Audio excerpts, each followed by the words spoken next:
Kisah Nabi Muhammad Sallallahu Alaihi Wasallam. Pengepungan rumah Rasulullah oleh kaum musyrikin.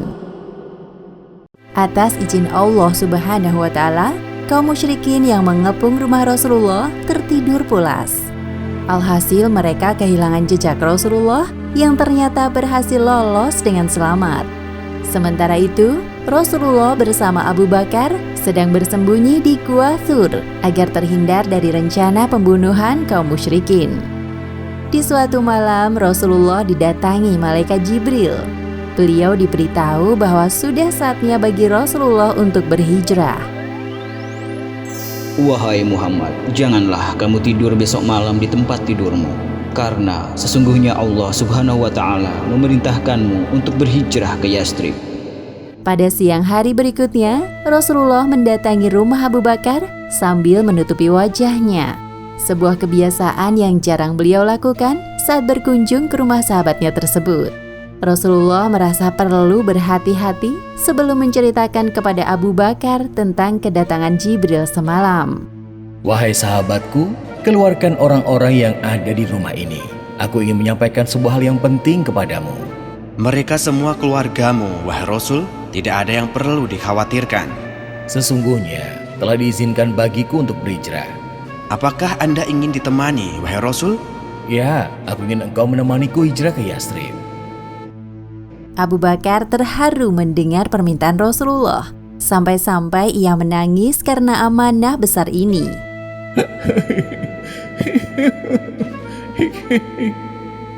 Sejak jauh-jauh hari, Abu Bakar telah menyiapkan 2 ekor unta yang akan mereka gunakan untuk berhijrah ke Yastrib. 1 unta untuk dirinya dan 1 unta lagi untuk ditunggangi Rasulullah. Wahai Rasul, ambillah salah satu dari 2 unta ini yang Anda sukai. Maaf sahabatku, kali ini aku tidak akan menerima pemberianmu secara cuma-cuma. Aku akan membayar senilai 1 ekor unta. Hijrah dari Mekah ke Yastrib adalah ibadah yang mulia. Maka aku ingin mengeluarkan semua yang aku miliki demi menempuh perjalanan ini. Kemudian Rasulullah dan Abu Bakar menyusun strategi hijrah bersama, khususnya rencana untuk keluar dari Mekah malam ini. Selain Abu Bakar, Nabi Muhammad juga menemui Ali bin Abi Thalib.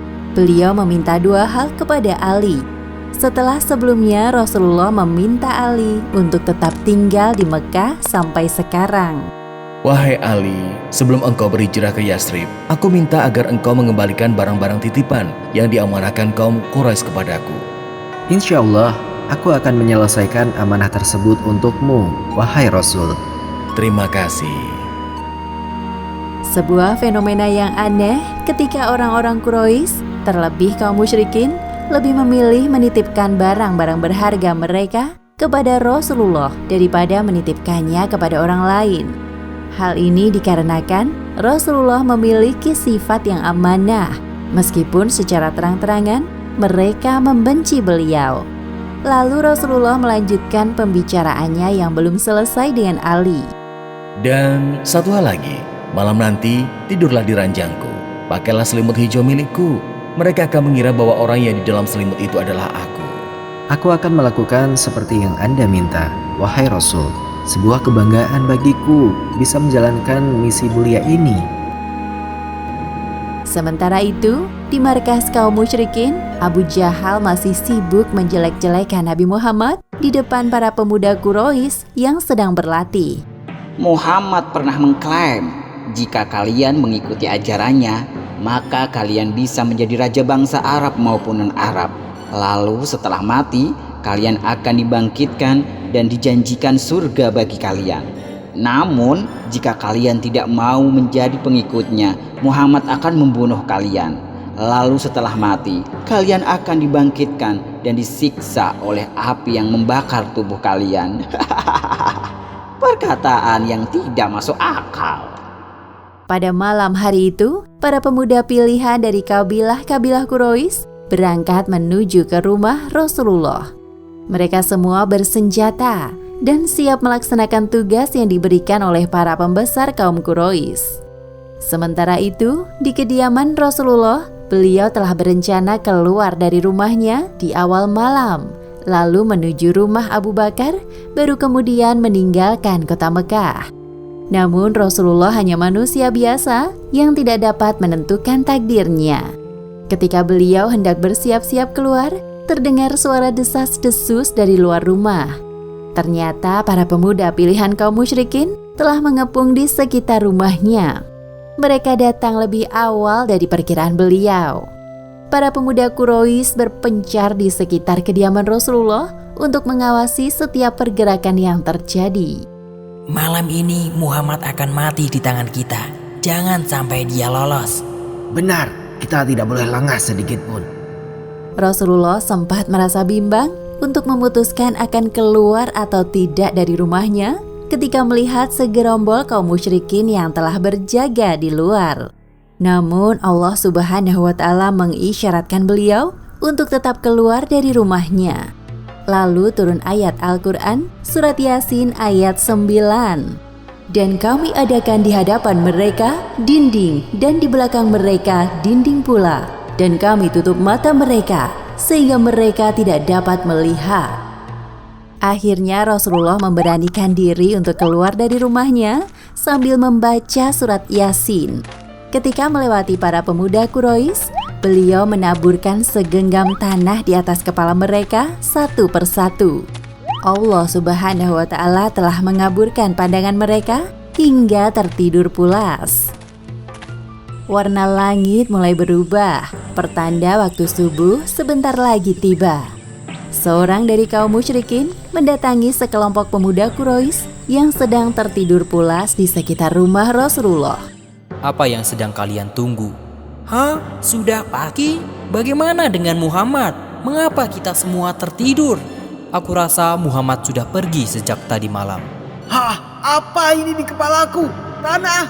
Pasti Muhammad yang menaburkan tanah di atas kepala kalian hingga membuat kalian tertidur.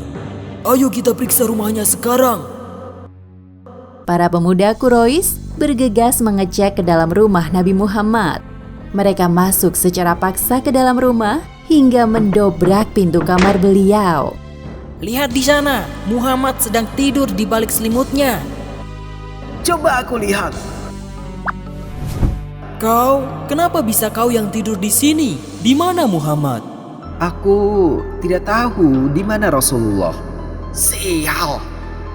Ali bin Abi Thalib mengorbankan dirinya sebagai jebakan bagi kaum musyrikin. Di situasi yang menegangkan ini, Ali berusaha tenang. Ia telah menyerahkan hidup dan matinya hanya kepada Allah Subhanahu wa Ta'ala, Sang Maha menghidupkan dan mematikan makhluknya. Sebagian pemuda tampak kesal dan marah melihat kenyataan bahwa Rasulullah telah pergi dari rumahnya tanpa jejak. Para pemuda Quraisy yang lainnya merasa kalah sebelum berperang. Demikianlah akhir kisah pengepungan rumah Rasulullah oleh kaum musyrikin. Hikmah yang dapat kita ambil dari kisah ini, pertama, kesetiaan seseorang atas dasar keimanan kepada Allah Subhanahu wa Ta'ala adalah hal yang perlu diteladani, seperti sikap Abu Bakar dan Ali bin Abi Thalib. Kedua, manusia hanya bisa berencana, namun Allah Subhanahu wa Ta'ala yang menentukan hasilnya. Dan ketiga, disarankan untuk membaca surat Yasin ketika berada dalam keadaan terdesak, seperti yang dilakukan Rasulullah ketika dikepung kaum musyrikin. Wallahu a'lam bishawab.